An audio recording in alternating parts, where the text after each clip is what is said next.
Hey everyone, RJ here. Today, I want to talk about something integral to Halo Infinite's success. What that might be, you may ask? Well, to put it simply, it is whether or not they're going to add Craig the Brute to Killer Instinct.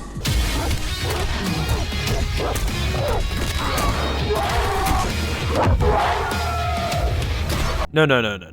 Today, I want to talk about the idea of evolution versus revolution when it comes to Halo and how this idea is going to drive Halo Infinite forward as a successful Halo game. I do hope you guys enjoy, and let's get to it.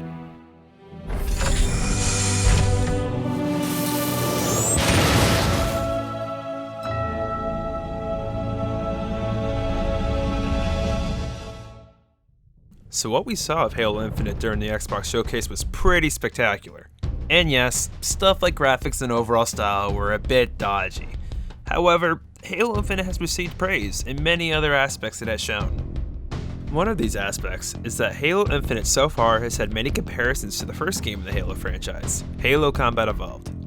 We see this in little things like the introduction in the demo reminding us of the beginning of the second mission, Halo, in Combat Evolved, or even in the game's box art, seeming almost like an exact carbon copy of the Combat Evolved box art. Overall, it seems 343 Industries is taking much inspiration from Combat Evolved, and is really trying to bring back some of the initial roots of the Halo franchise. So, what's this got to do with evolution versus revolution when it comes to Halo? Well, I tend to browse YouTube at times, and every once in a while, old Halo vidocs pop up in my recommended. These vidocs are really cool because they show how Halo games are created. Now, watching through a few of these, I see the idea come up often of how the developers create a Halo game that is Halo and not something completely different.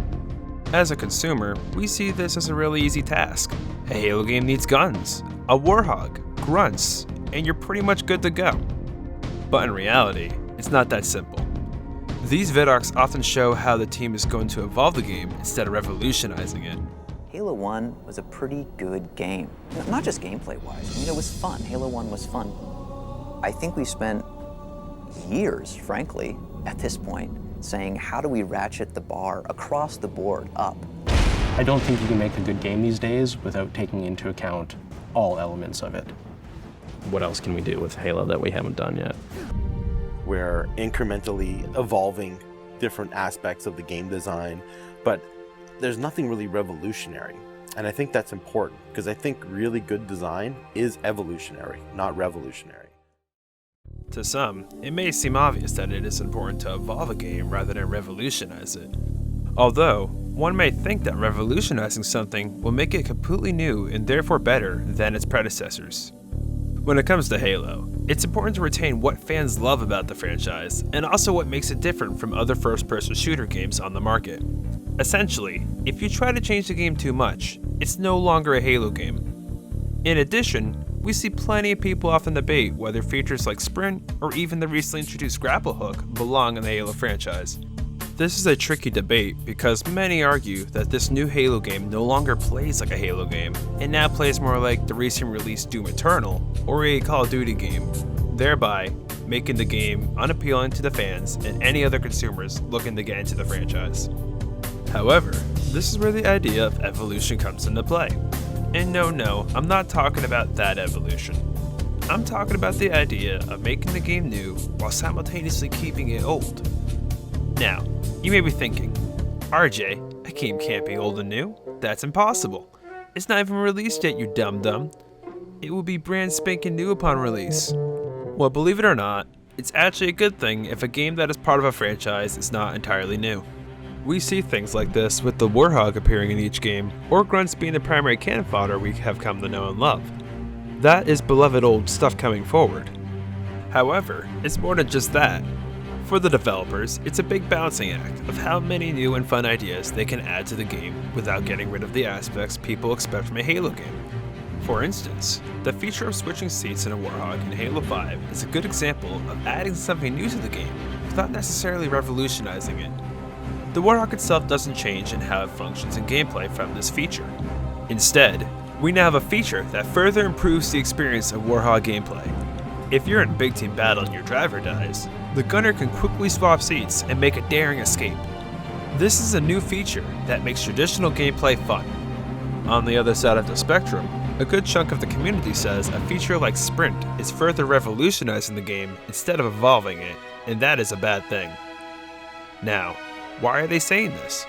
Well, it all comes down to mobility. Part of their argument claims that the map and level design has strayed from traditional Halo designs, due to having to accommodate for movement speed increase brought by Sprint.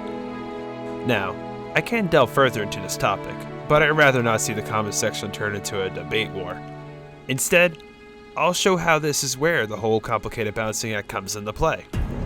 When is something new going too far? Is the game the developers are making still a Halo game? A feature like Sprint perhaps is taking too much away from what some fans think is a traditional Halo experience. When the developers step too far from the expected Halo experience, they end up revolutionizing the game instead of evolving it. That's why evolution is very important. Halo Infinite has to be a game where fans find what they love about Halo while still being amazed by the state-of-the-art new features.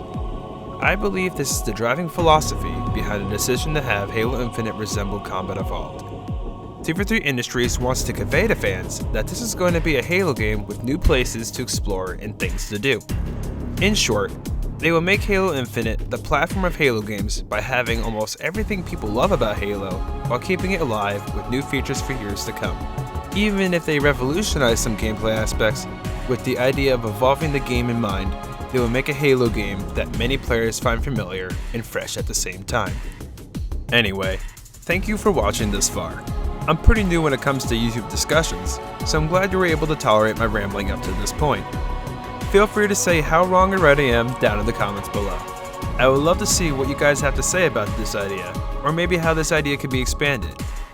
Feel free to like the video if you enjoyed it, and subscribe if you want to see more. I hope you all have a great day, and I hope you find joy in all the games you play. Have fun, folks.